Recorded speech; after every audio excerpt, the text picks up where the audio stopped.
அருமையானவர்களே, இந்த நாளிலும் ஆண்டுடைய வார்த்தையை நான் இடத்திலே கொண்டு வருகிறேன். ஏசாயா 40:31 சொல்லுகிறது, கர்த்தருக்கு காத்திருக்கிறவர்களோ புது பலன் அடைந்து கழுகுகளைப் போல சேட்டைகளை அடித்து எழும்புவார்கள். அவர்கள் ஓடினாலும் இளைப்படையார்கள், நடந்தாலும் சோர்ந்து போகார்கள். ஆமென்.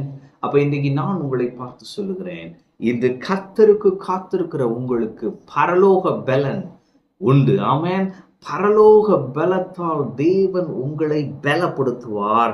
நீங்கள் பலப்படுத்தப்படுவீர்கள்.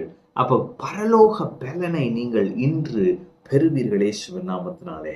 ஆண்டவருக்காக காத்திருக்கிறேன். காத்திருந்து நாட்கள் கழிந்தது. இன்று கர்த்தர் சொல்லுகிறார், புது பலன். ஆமென். அப்ப இந்த புது பலன் பாருங்க என்ன செய்ய வைக்குதுன்னா, புது பலன் கழுகுகளைப் போல செட்டைகளை அடித்து எழும்புவார்கள் என்றால் கழுகுகளைப் போல பறக்க வைக்கிறது. ஆமென். இதுவரை நீங்கள் அடைந்திராத உயரங்களிலே நீங்கள் பறக்க போகிறீர்கள். ஆமென். அப்படின்னா என்ன? இதுவரை இல்லாத ஒரு உயர்வு உங்களை தேடி வரப்போகுது. நீங்க உயர பறக்க போகிறீர்கள். ஆமென். அடுத்தடுத்த லெவல்ஸ் ஆஃப் லைஃபுக்குள்ள நீங்க போக போறீங்க. பீக்ல ஆண்டவர் கொண்டு போய் நிப்பாட்ட போறார். அடுத்து பார்க்கிறோம், அவர்கள் ஓடினாலும் இளைப்படையார்கள். அப்ப ஓடும்படியாக ஒரு அழைப்பு. அடுத்து நடந்தாலும் சோர்ந்து போகார்கள். ஆமென். அப்ப பறக்க, ஓட, நடக்க. ஆமென். அப்ப அந்த கர்த்தர் அருளும் பலன் உங்களை ஓட வைக்குது. ஆண்டவருக்காக நீங்கள் நிறைய காரியங்களை செய்ய உங்களை ஓட வைக்குது. டயர்ட் இல்லாம நிறைய காரியங்களை துரிதமா செய்வீங்க. நடக்க வைக்குது. சில நேரம் பாருங்க, நமக்கு பொறுமை அவசியமா இருக்கு சில பிரயாணங்களிலே.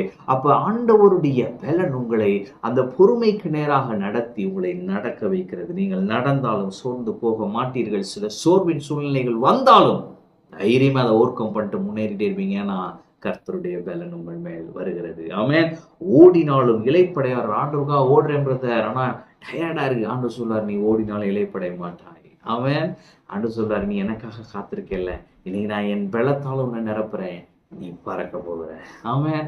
அப்போ கர்த்தர் சொன்னவைகளை செய்யும்படியாய் அதற்கேற்ற பரலோக பலன் இன்று உங்களை நிரப்பும். பரிசுத்த ஆவியானவர் உங்களை அபிஷேகிப்பார். நீங்கள் உயர பறப்பீர்கள். நீங்கள் ஆண்டவருக்காக வைராக்கியமாய் நடப்பீர்கள், ஓடுவீர்கள், பெரிய காரியங்களை செய்வீர்கள். ஆமென். கர்த்தர் உங்களோடு இருக்கிறார். கர்த்தர் உங்களை ஆசீர்வதிப்பார்.